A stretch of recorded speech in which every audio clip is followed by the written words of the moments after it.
Hi, and welcome back to the Ride Report. Today we're here in my friend's RX8 here. I'll give you a quick walk around. So let's get started. Here it is. Silver gray color here. Do a quick look around.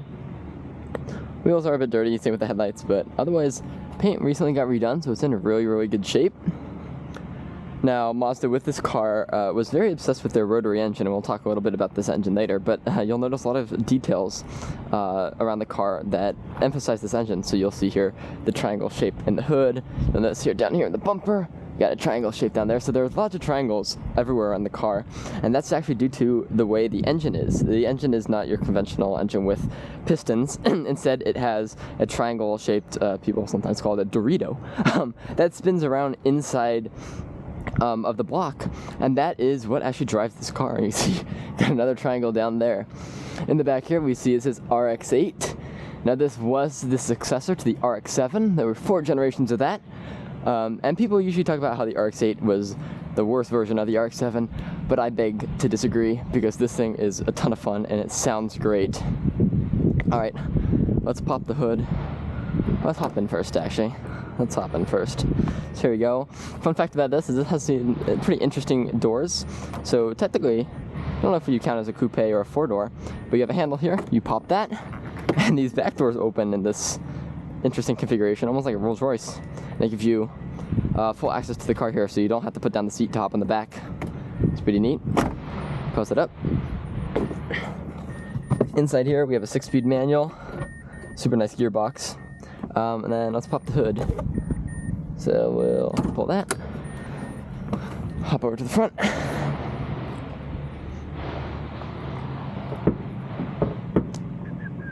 I can find the latch. Someone's laughing at me. There it is.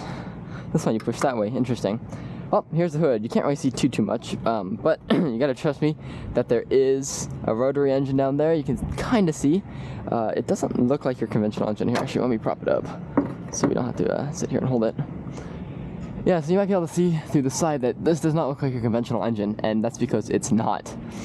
Now, Mazda was kind of experimenting with these engines, and they're one of the only companies that actually put this engine in a conventional daily car. And there are a few reasons for that. We'll go over that when we drive around. But yeah, otherwise, very plasticky engine bay also. A lot of covers everywhere, so not the easiest to work on, but it's not like you really want to work on this car either. Parts are not exactly the cheapest. Alright, let's see if that goes down there. Alrighty. Let's shut her up.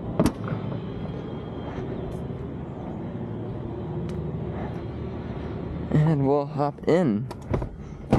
Little rotary. So that's kind of the rotor that I was talking about. Little rotary keychain. So let's throw the key in, throw it up, clutch in, and start her up.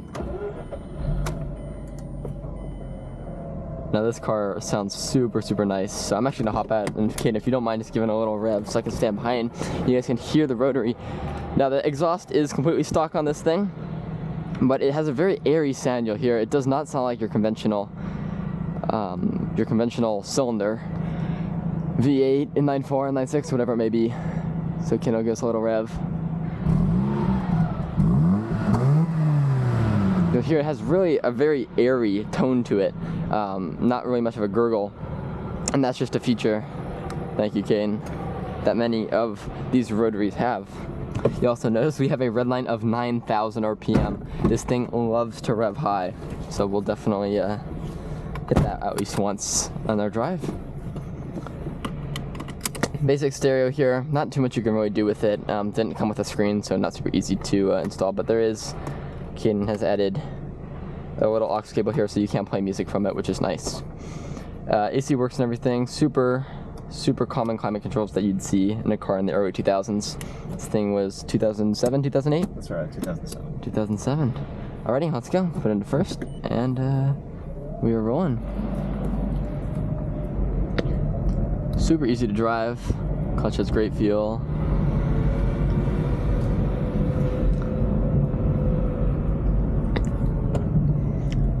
And we'll go this way.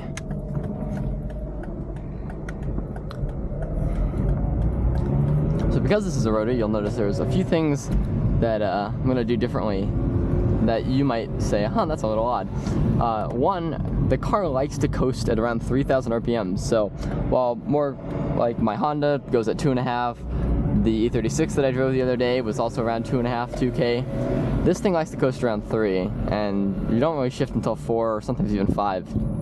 And that's because this Rotary just really loves to rev. In fact, Mazda recommends that you rev it up to 9,000 RPM every so often to actually get rid of those carbon deposits that build up in the engine. Get going here. Forgot to mention, but going back to the kind of Dorito, or I should say triangle style of everything, this shifter is a little triangle. Very comfortable to use, but very interesting design choice. I do like it though. Just wonder why that's a circle and not a triangle. Nice downshift. Very, very, very rev happy.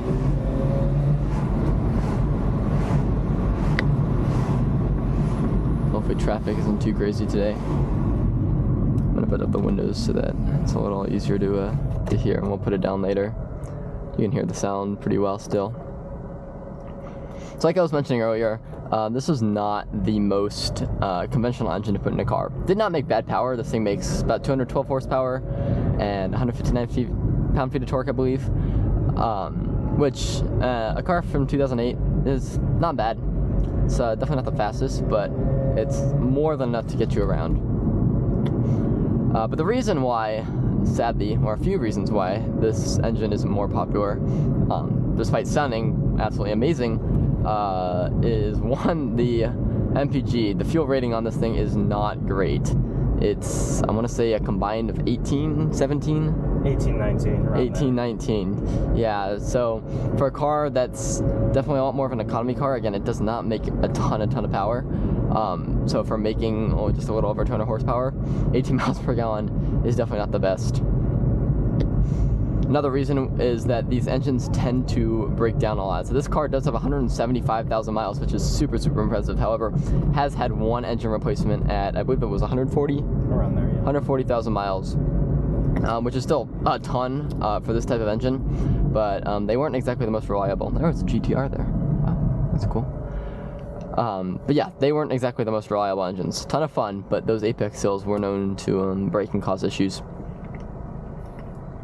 But this thing is running great, has been for a while, and is continuing to do so. Other than that though, it's a very standard car. You got, like I mentioned, your AC here, your infotainment, or not even infotainment, it's pretty much just a radio there. Regular windows, everything. You have oil pressure up here, which is really nice to have. Gives you peace of mind. Temperature gauge, fuel, and then a nice big tack in the middle with only a digital speedometer. There's no analog speedometer, interestingly enough.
Interestingly enough, for having 159 pound-feet of torque, it's definitely not the torquiest car ever. I can give it a little gas there, and you do feel it, but it's not as if like the power is increasing, I guess, as the revs increase. It kind of feels almost linear as the car's going at a constant acceleration. That's just me though.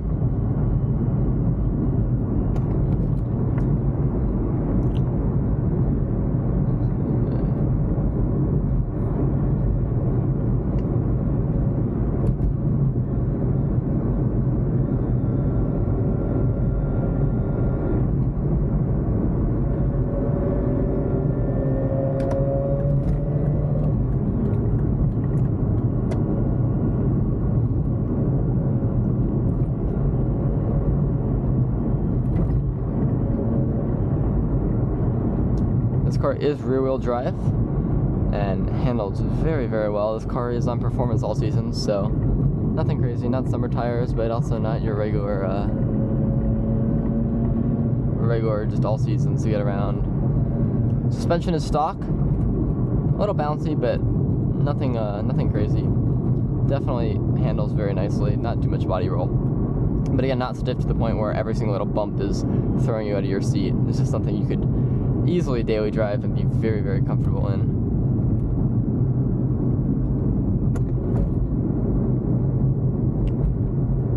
Very, very smooth transition of gears.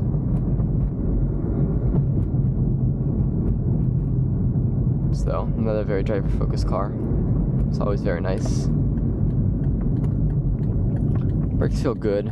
This one also has a very stiff pedal, similar to the E36, but the braking feels good, as in the car wants to brake. It doesn't feel like you're just grinding metal on metal. The brake pads are very nice in this car.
Engine brake too much on this. Not super surprising, because again, it's not a classic piston engine, but yeah, if I leave it in gear, definitely slows down, but I mean, pretty much very similar to just being in neutral. Get second gear.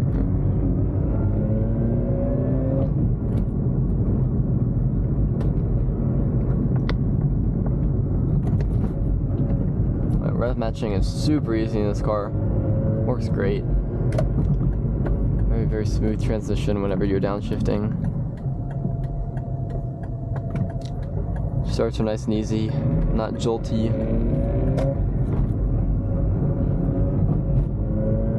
Yeah, this car was designed for daily driving in mind, but also to have some fun. And I think Mazda did a very, very good job with this, without making things too sporty, with areas like the suspension, the clutch, the gearbox, and also the entire kind of user display. But at the same time, the car still handles great. The engine is so nice to listen to, so I'll shut up in a sec so you can actually hear it. And yeah, power steering feels good. Not too much feedback. It's definitely very easy to turn. I'm not too sure if it's hydraulic. I think it's hydraulic still. Electric. It is electric. Okay, it is electric. But it definitely, it does have that direct connection still. It's not like the drive-by-wire that I think the new Lexus has.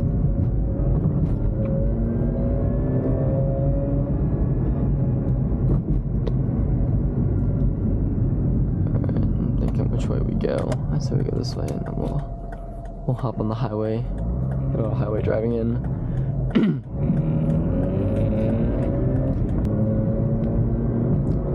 This car is a 6-speed. A 6-speed manual here, not a 5-speed, which makes sense given the time. But it's just nice to have that 6th gear, especially on the highway. And like I mentioned, because this car does guzzle gas like a V8, it's nice to not have to worry about that being worse on the highway. I might add though that the top gear is kind of short, so on the highway at around 70-80 you'll be sitting at just under 4,000 RPM, so That's why the combined MPG isn't great, but it is nice having the flexibility of the top 6th gear.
That is the Rotary screaming 9,000 RPMs there in 2nd gear.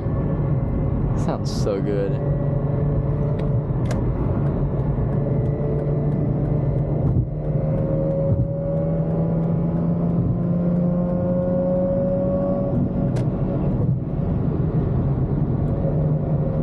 Fifth gear works great. And there's 6th gear, you can see. Yep, just about 4K RPMs.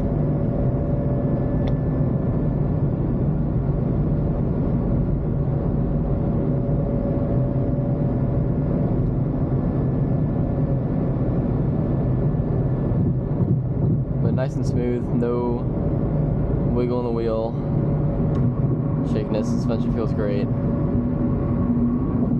That would be traffic, so let's try to see if we can get over.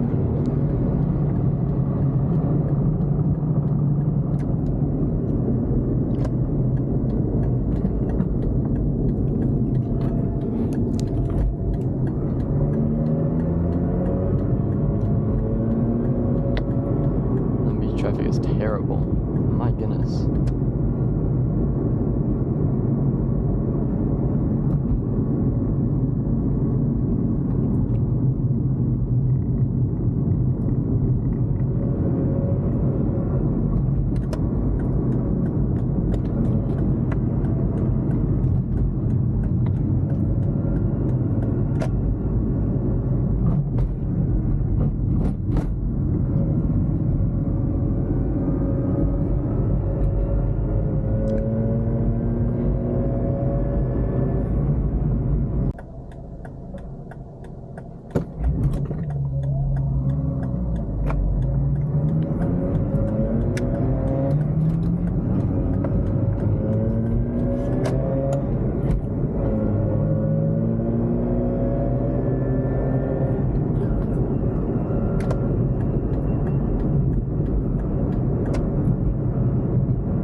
Last one was in second, so there's your acceleration for first.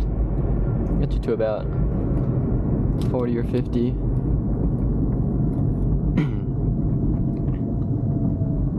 But that sound it makes again is just so nice. Very airy, but very distinct rotary sound.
So, what are my final thoughts on this car?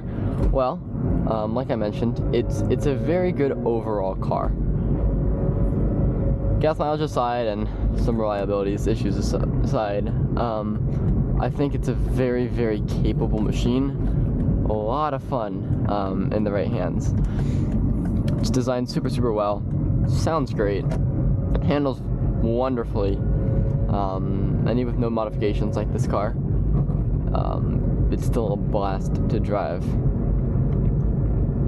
Again, the only downsides are that gas mileage, and then also maintenance, which isn't super, super expensive, but like I mentioned, the car is just not the most reliable. Still a ton of fun though, and the prices are quite cheap right now. You can find these for easily under 10 grand, some even for around 5. Those will have higher mileage and probably some issues, but they're definitely very affordable and not a bad first car. Assuming you're not planning on doing too much work to it. I'm not sure how easy it is to modify, but with the amount of plastic in the engine bay, not the easiest components to get at.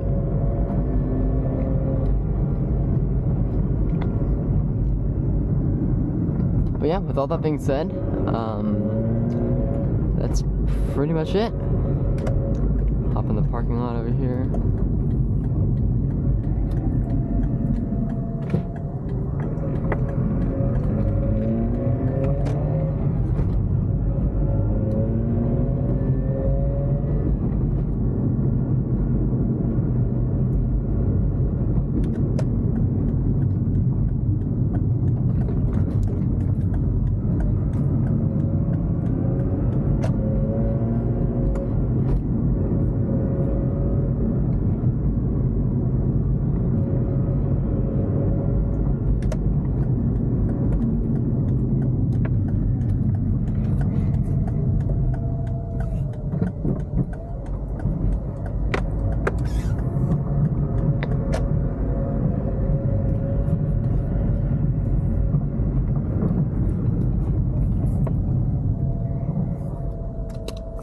well, that about does it. Thank you guys so much for watching. Feel free to comment anything in the description or in the comments below. Would love to hear it.